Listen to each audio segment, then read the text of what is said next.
uma pergunta cada vez mais frequente nas discussões sobre violência contra a mulher, que é a seguinte: qual é o papel dos homens no combate aos feminicídios? Porque, claro, se a violência vem dos homens, se a violência é dos homens, parece natural esperar que eles se sintam moralmente convocados a enfrentá-la, ou no mínimo constrangidos a se posicionar. Daí fica a pergunta, Paulo Germano. Tu achas que os negros devem dar uma resposta para o fato de que são os negros os principais responsáveis pela criminalidade no país? Se nós observarmos as estatísticas, veremos que a comunidade carcerária no Brasil é 70% de negros. Você pensa assim? Porque eu não penso. Aliás, eu quero deixar bem claro, isso aqui é um contra-exemplo. Eu sou um individualista. Eu não acredito que coletividades cometem crimes, movimentam a história. Não é assim que eu penso. Mas parece ser assim que o Paulo Germano pensa. Porque, claro, se a violência vem dos homens... Aliás, se o Hitler encontrasse o Paulo Germano, diria: esse é o meu menino. É claro que eu não estou dizendo que o Paulo Germano é um nazista, ou que ele odeia judeus, ou que ele quer matar pessoas num campo de concentração. A minha crítica é um pouco mais sutil. Eu estou dizendo que ele pensa da mesma maneira. Filosoficamente, ele pensa da mesma maneira. Ele atribui culpa a coletividades. Ele parte do coletivo para o indivíduo. E eu e a tradição anglo-saxã fazemos exatamente o contrário, do indivíduo para o coletivo. Eu não acho que negros cometam crimes. Eu não acho que um negro de São Paulo tem que responder pelo crime que um negro de Pelotas cometeu. Veja, um racista olha para uma criança, sim, para uma criança negra numa festa e diz: olha ali, ó, ele já está olhando para o celular com um olhar perverso, ele está querendo roubar. Uma feminista olha para essa criança e diz: não, ele não está olhando para o celular, ele está olhando para a Paulinha. Ele já está pensando em assediá-la. E é por isso que eu critiquei com tanta ênfase no meu vídeo anterior o que aconteceu na escola da minha filha no sábado. Veja, as crianças de ensino fundamental, crianças mesmo, estavam carregando placas nos corpos que diziam: mulher esquartejada, mulher assassinada, mulher vítima de feminicídio. Era um discurso contra a violência no Dia da Mulher. Só que a professora estabeleceu uma relação entre esses crimes e aqueles meninos que ali estavam. Exatamente como um racista faria com uma criança negra numa festinha de aniversário. Olha, ele está querendo roubar o celular. E esse tipo de discurso do Paulo Germano cria autorização para isso. Porque se nós não vamos colocar todos os homens no campo de concentração, o que nós vamos fazer se eles têm uma culpa? Se eles carregam uma culpa ontológica, como dizem os filósofos? Bom, é um problema de educação. Todos os meninos são responsáveis, eles são as sementinhas do mal. E isso vai naturalizando esse tipo de discurso, que é um discurso de violência e de ódio contra meninos. Mas, de um modo geral, a gente percebe um vazio de resposta, um silêncio. Em parte por omissão deliberada mesmo. E aí entra aquele corporativismo de vestiário. A literatura feminista chama de pacto patriarcal. Na verdade, Paulo, a reunião masculina foi ontem. Eu acho que você não foi convidado. Nós tivemos uma grande assembleia constituinte da masculinidade e nós deliberamos o seguinte: um recado para as mulheres. Se vocês deixarem de se relacionar com homens criminosos, o feminicídio vai cair uns 60% mais ou menos. Isso tem respaldo nas estatísticas que dizem que mais ou menos 50% das mulheres vítimas de feminicídio estavam se relacionando com homens que têm conflito com a lei há muito tempo. São homens que cometem furtos, roubos, latrocínios, todo tipo de problema, estelionato.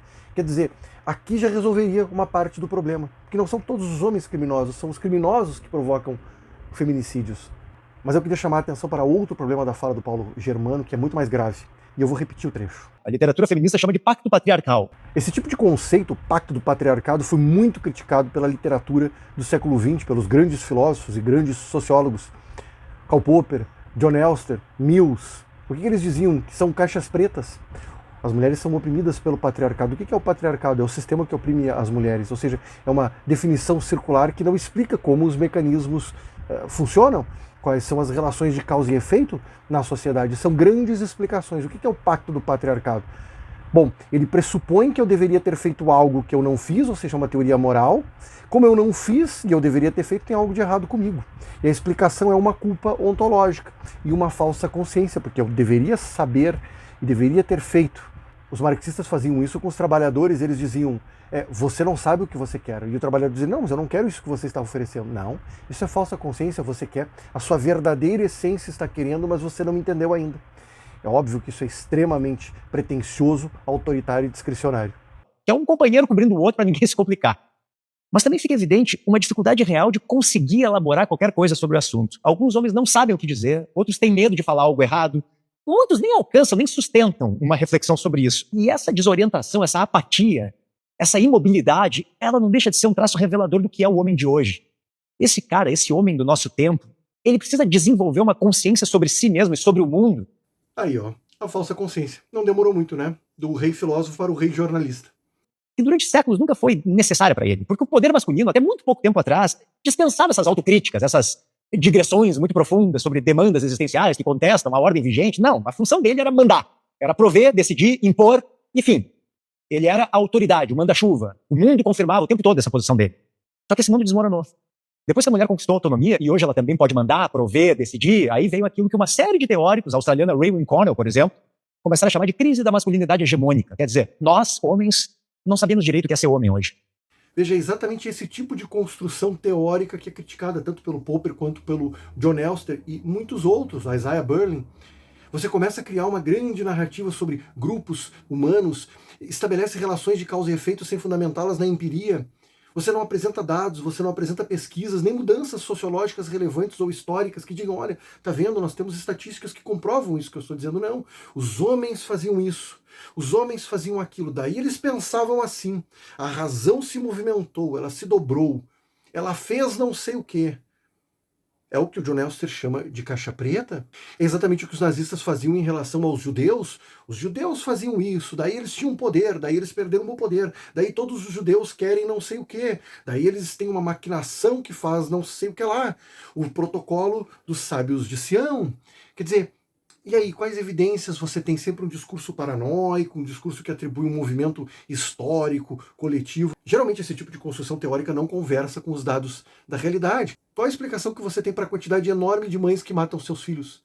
Você vai dizer que as mulheres tinham alguma coisa, depois elas perderam, ou agora elas têm, é muito empoderamento, ou é o contrário do empoderamento. Você pode atribuir qualquer coisa, o ponto é que você não mostra as relações. O que as pesquisas nos dizem sobre feminicídio? De 10 a 30% dos homens que matam suas companheiras não são dominadores, não são homens que estão em crise sobre a sua dominação, pelo contrário, eles são homens que dependem emocionalmente dessas mulheres, alguma coisa eles têm. Como é que você explica com essa teoria que diz que os homens estão confusos, sem toda a sua dominação? Quer dizer que antigamente, quando eles dominavam, não havia feminicídio? Aumentando cada vez mais, mesmo que de forma inconsciente, claro, que é essa aqui. Se quase tudo que eu faço também pode ser feito por uma mulher, eu sirvo para quê? O que as estatísticas nos dizem? Que os feminicídios são cometidos geralmente nas classes C e D. O Paulo Germano está nos dizendo que ele tem estatísticas que mostram que esse homem, geralmente um criminoso, ele ficou mal numa luta de poder com a sua mulher porque ele acha que ela rouba motos melhor do que ele. Ela tem essa expertise que ele não tem e, portanto, ele está se sentindo inferiorizado. Vocês percebem como o contraste com a realidade começa a tornar esse tipo de teoria muito boboca?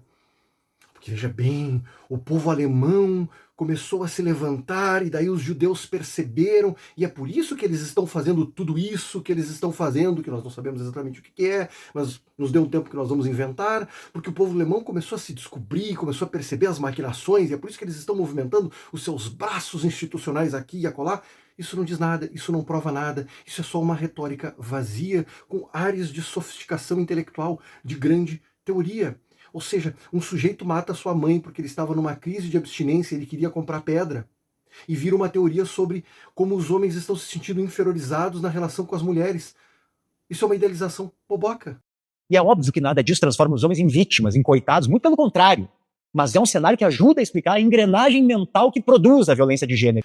Paulo, isso não é uma explicação. No máximo, isso é uma hipótese, porque em nenhum momento você estabeleceu uma relação de causa e efeito. Em nenhum momento você mostrou que possui robusta fundamentação empírica que comprove as hipóteses que você está apresentando, cheias de pressupostos extremamente complexos do ponto de vista filosófico, antropológico, sociológico, psicológico. Como é que você vai fazer para fundamentar tudo isso? Só tem uma teoria da consciência aí que é extremamente complexa, que você vai ter que mostrar. Essa é uma tradição muito comum no Brasil. As pessoas pegam hipóteses e transformam em conclusões como se a passagem pudesse ser feita assim facilmente. Não prova nada. Você cria uma narrativa, cria um discurso e pronto, isso aqui é a verdade. É importante que a gente possa entendê-la para poder desmontá-la. O homem que mata porque a mulher decidiu ir embora, ele está reagindo covardemente ao mundo que agora finalmente exige que ele se responsabilize pelo que sente. Quantas pesquisas, Paulo, comprovam empiricamente essa afirmação que você está fazendo?